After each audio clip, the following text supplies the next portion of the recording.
Do you sometimes hear a small voice inside you begging you to slow down and reevaluate your life? But you're afraid. You're afraid to stop and to really listen because you're afraid you might be judged as lazy, or perhaps you think it's just a waste of time. Well, I'm here to share with you that that still small voice inside you trying to get your attention is really doing so for your best and highest good. And I know this to be true because even though I was afraid to embark on a 2-month sabbatical, I came to discover that the real-time beauty and the long-term benefits of seeing life's transitional times as a gift. So I share my story of learning to slow down and really tune into my heart and listen, really listen for what the next step in my life's journey would be in my new book, Wisdom Found in the Pause, Joie's Gift.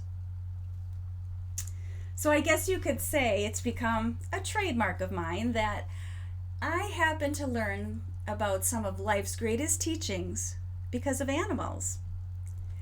And it's how I came to accept and understand transition as a gift because of a dog. So you see, my first dog was a dachshund, and her name was Frankie. And she was paralyzed and she was in a dog wheelchair. And I write about her in my first memoir, Through Frankie's Eyes. And Frankie taught me to stand tall in who I am and to look for the blessings in every single challenge that I face. And this led me to groundbreaking work with the elderly, with children, and with persons of disabilities.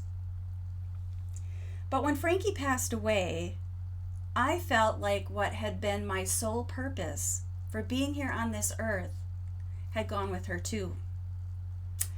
I had bought into the belief that we can only have one purpose in this life. So while I was feeling called to embark on another direction, I was holding on so tightly to a purpose and an identity I had tied myself so closely to. And I was afraid. I was really afraid because I was afraid to let go because I didn't have the clarity around what was next for me. So Wisdom Found in the Pause is the story of my second paralyzed dog, Joie.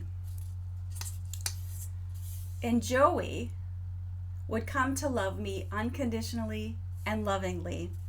And she would serve me as a teacher, as a friend, and ultimately an angel.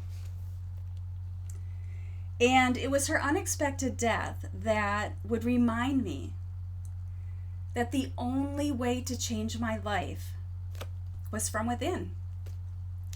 So as I embarked on a 2-month sabbatical, 2 weeks after Joie was gone, I received many spiritual signposts along the way.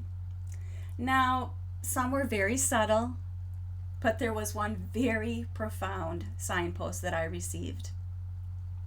And this convinced me, it absolutely convinced me that I was on the right path. And I came to realize that through this transitional journey, that the most valuable gift we can give ourselves is the time to slow down. The time to really tune into and mindfully listen to our inner thoughts.